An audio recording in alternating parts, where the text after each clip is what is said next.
Hi guys, this is Kathy here at the North Carolina Zoo coming to you wild about nature. We're here out back at the outdoor classroom that's at the end of the treetop trail that's part of our Kids Zone nature play area.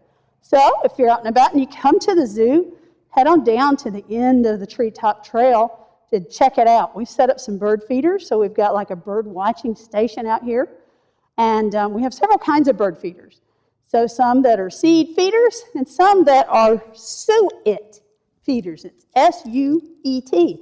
Suet is basically like meaty fat, and then there are seeds pressed into it and it's made into a nice, neat little cake.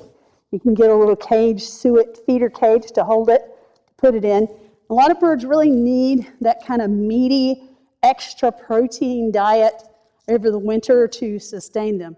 Woodpeckers especially love to eat suet. They're big into eating meat, and there aren't many bugs around right now, which is their normal diet.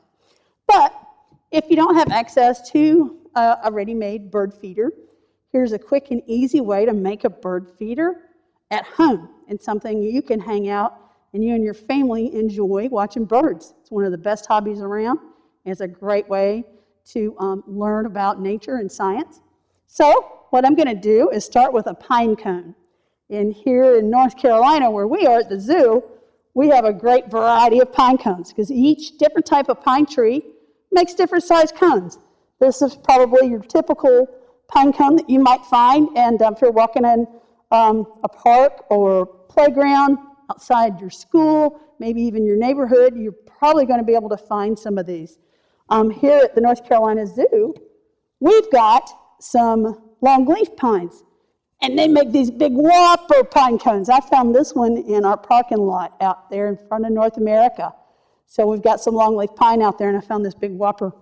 But the little ones work great, and what I like to do before I get all messy, because this is a messy project, I like to cut some string. You can use twine, you can use yarn, you can use string, whatever you happen to have. This is going to be your hanger. So I cut me a little bit, and then you want to kind of wrap it around so it's going to hang on to your pine cone when you're done. So I'll kind of tie it and see it's going to work. So I'm going to put another knot in it just so it doesn't fall when a birdie gets on there to have some little snacks. Now we got it on there pretty good. Now, if I want to get bird seed to stick to this so a bird can eat from it, I got to have some glue. We don't want to use glue like we're gluing paper because that's not good for them or us. We want to use something that's like food that's sticky. What kind of sticky food do you think might work? Well, you might say peanut butter. I know when I eat a peanut butter and jelly sandwich, the peanut butter sticks to the roof of my mouth, so it's pretty sticky.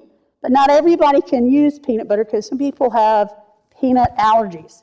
And those can be pretty serious allergies. So I'm going to show you what else you can use so you can stay away from those allergies. It's called shortening. A lot of people use it this time of year for their extra holiday cooking and whatnot. But you can find this in the grocery store. It's in the aisle with the sugar, the flour, the salt, the seasonings, the cooking oil, all that kind of stuff. And it's a lot like what makes suet suet. It's just sort of a meat fat. It's a creamy white texture, and it is great for being sticky. So what I'm going to do is take my pine cone, and I see I've got a butter knife, and I'm going to glob the shortening on my pine cone. And this is just fine for birds. You're not going to hurt them. They get some of that shortening. Going to make our pine cone sticky enough to hold bird seed.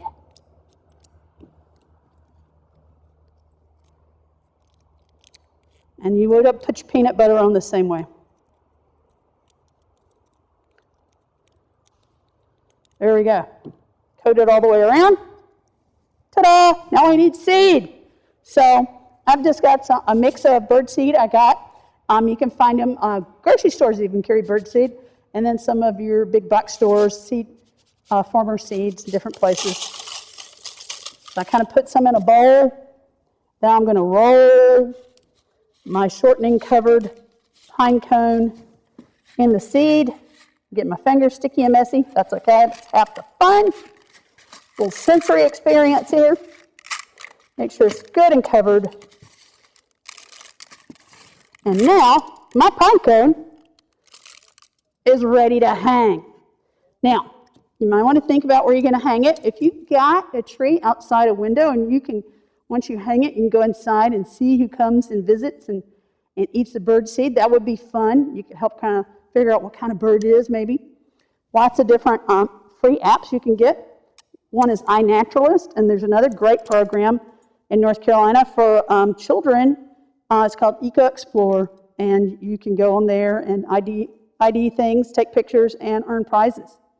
But what you want to do, get your grown-up to help you hang it up in the tree.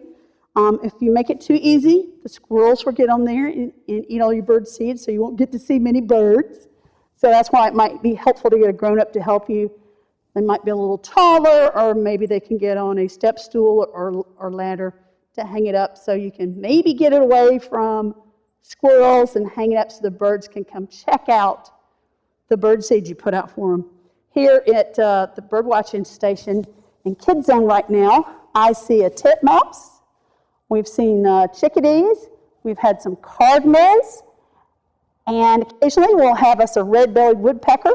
Oh, have some wrens. And they've been checking out our suet feeders. We've got a couple of those. We've got one over there that's got extra long board on it. We're trying to entice the pileated woodpecker to come eat some suet. They're North Carolina's largest woodpecker. They're really big and just really cool looking. They're as big as a crow or maybe a little bigger. Mr. Titmouse is on there checking out the suet right now. And we have had some other visitors. We've got a pumpkin out there. We got a leftover pumpkin. You can cut it open so wildlife can get to the inside and eat all the goodies, including the seeds. And thanks for tuning in to Wild About Nature. Have fun.